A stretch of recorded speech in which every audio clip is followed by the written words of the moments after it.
आज हम बात करने वाले हैं प्राचीन भारत के पीरियड्स के बारे में। तो प्राचीन भारत में सबसे पहले आता है पूर्वपाषाण युग।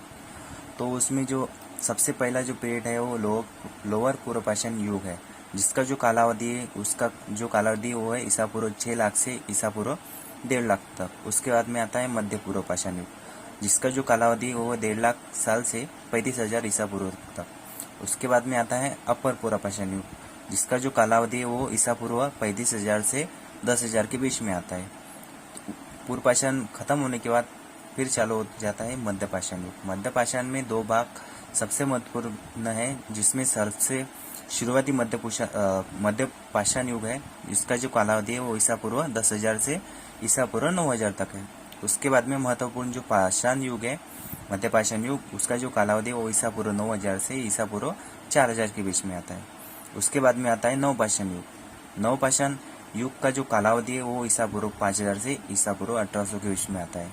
और उसके बाद में जो चालू होता है ताम्रपाषाण युग। ताम्रपाषाण युग में सबसे ज़्यादा लोग तांबे का यूज़ ज़्यादा करते थे, इसलिए उसका नाम ताम्रपाषाण युग का पड़ गया। उसके बाद में चालू हो जाता है लोह युग, जिसको हम आयरन एज के नाम से भी जाने जाते हैं।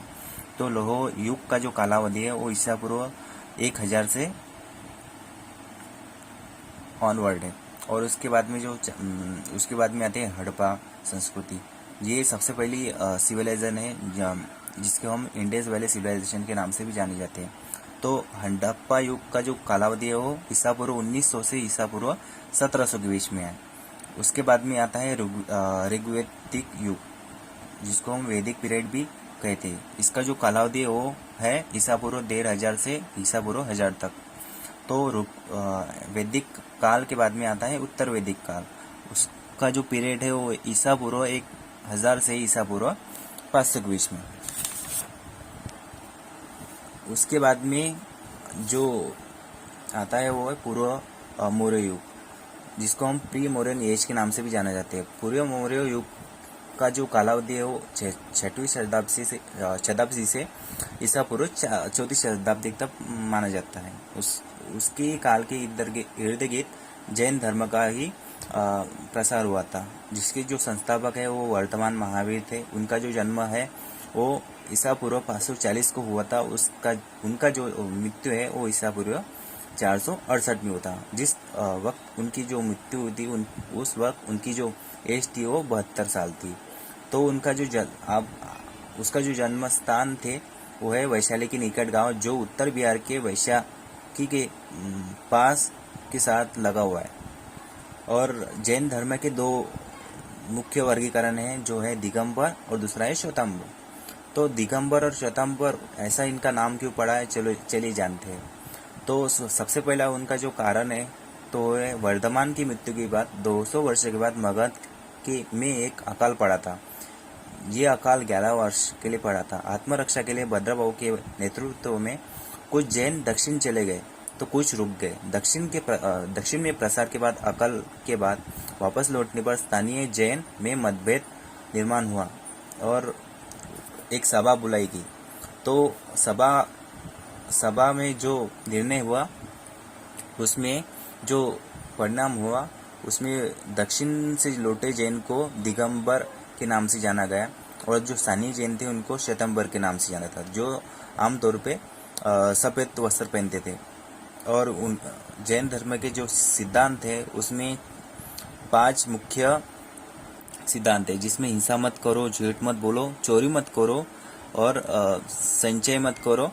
और 5वां जो मुख्य है वो है ब्रह्मचर्य। वो 4 तो पहले से ही थे, सिर्फ कहा जाता है कि वर्धमान ने ब्रह्मचर्य ये अपने आप से यानी सिद्धांत जोड़ दिया था। उसके बाद में आता है बौद्ध धर्म। उनके जो सिद्धांत है वो है हिंसा मत करो, दूसरे की संपत्ति की लालचा मत करो, नशीले पदार्थ का सेवन मत करो, झूठ मत बोलो, यौन दुराचार और अभिचार में शामिल मत हो। तो बौद्ध धर्म का जो संस्थापक है वो सिद्धार्थ गौतम को माना जाता है। आगे जाके उनको गौतम बुद्ध के नाम से जाना जाता था। और उनका जो जन्म है वो ईसा पूर्व 567 से उनकी जो मृत्यु है वो बुद्ध का जन्म ईसा पूर्व 567 में और उनकी मृत्यु 87 में हुई थी। जिस वक्त उनकी मृत्यु हुई थी उस वक्त उनका जो उम्र थी वो थी 80 वर्ष। उनका जो जन्म स्थान है वो कपिलवस्तु के पास लुम्बिनी वन में हुआ था। वो एक क्षत्रिय परिवार में हुए थे। उनका धर्म के जो वर्गीकरण है वो आमतौर पे 3 इसमें किए जाते हैं, जिसमें सबसे प्रथम आता है महायान, जिसमें गृहस्थ जीवन जिया जाता है। दूसरा आता है हीनयान, जो जिसमें आमतौर पे भंतीजी होते हैं। और तीसरा है वज्रयान। वज्रयान आमतौर पे ज़्यादा देखा नहीं जाता, लेकिन वो भी है। उसके बाद में आते हैं महाजनपद। तो बौद्ध धर्म के बाद महाजनपद का उत्पत्ति हुई। तो जिस वक्त भारत में महाजनपद थे उस वक्त उनकी जो संख्या थी वो थी 16। तो उन महाजनपदों के पूरे नाम यहाँ पे हैं। पहला अंग, दूसरा मगध, तीसरा काशी, चौथा कोसला, पांचवा वज्जी, छठवा मल्ला, सातवा चेड़ी, आठवा मत्स्य, नौवा कुरु, 10वां पांचाल, 11वां मत्स्य, 11वां सूरसेना और 13वां अश्वका। और उसके बाद अवंती, गांधार और कंबोना। बौद्ध ग्रंथों के मुताबिक बिंबिसार का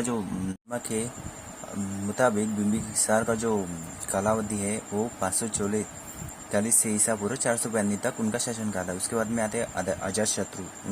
उनके पुत्र थे। उनका जो शासनकाल है 432 से ईसा पूर्व 460 तक था। उनके बाद में आते थे उदयसिंह, जिनका जो शासनकाल था वो 460 से 440 तक था। उसके बाद में आते थे शिशुनाग वंश के जो संस्थापक थे शिशुना, उन्होंने नंद वंश की स्थापना की। उसके बाद में शुरू होता है मौर्य काल। मौर्य साम्राज्य का कालावधि 322 से 324 तक था। उनकी 4 जो मुख्य शासक थे वो चंद्रगुप्त मौर्य, बिंदुसार, अशोक सम्राट और दशरथ थे। उसके बाद में उत्तर मौर्य काल चालू हो जाता है, वो 220 से 320 तक था। तो उसके बाद में गुप्त साम्राज्य का कालावधि आता है। गुप्त साम्राज्य का काल 4 सेंचुरी से 6 सेंचुरी में था। इसमें 3 मुख्य सम्राट थे, जो चंद्रगुप्त प्रथम, उसके बाद में समुद्रगुप्त और चंद्रगुप्त द्वितीय। इनका जो शासनकाल है 319 से 334, 335 से 380 और 380 से 412। उसके बाद में हर्ष काल चालू होता है, उससे ही प्राचीन भारत की समाप्ति हुई थी। हर्ष साम्राज्य का काल 600 से 637 के बीच में था। उसके उपरांत और भी बहुत शासन राज्य थे, जिसमें चालुक्य और पल्लव थे। चालुक्य का काल 543 और 755 के बीच में था। उसके बाद में पल्लव आते थे। पल्लव का शासनकाल 560 से 903 के बीच में था। तो गाइस, ऐसा एशियन हिस्ट्री के सब पार्ट हमने अब डिस्कस कर लिए।